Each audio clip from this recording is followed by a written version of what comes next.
I personally believe that if Canada extradites Meng to the U.S., China's revenge will be far worse than detaining a Canadian. Canada will pay.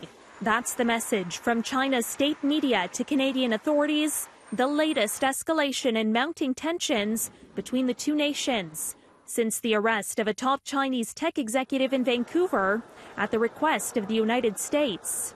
Huawei CFO Meng Wanzhou, now released on bail, could face extradition to the U.S. over allegations she violated American trade sanctions on Iran. That same day, the first of two Canadian citizens confirmed detained in China.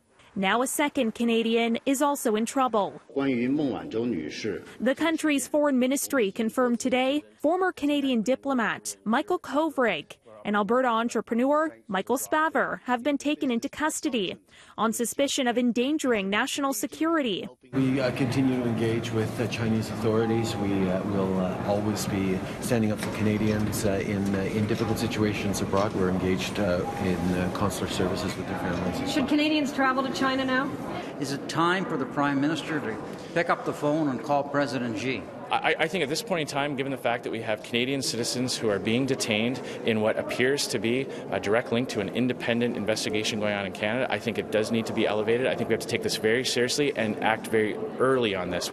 Spavor, seen here with Dennis Rodman and North Korean leader Kim Jong-un, runs cultural exchanges with North Korea out of China, according to the organization he founded.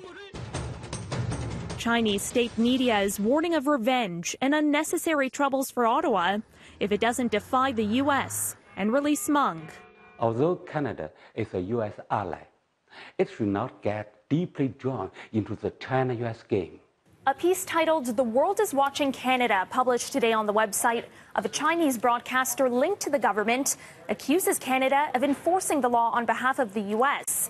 Now, the opinion piece reads, "This unwise act will bring about consequences to Canada unless it releases Miss Meng as soon as possible."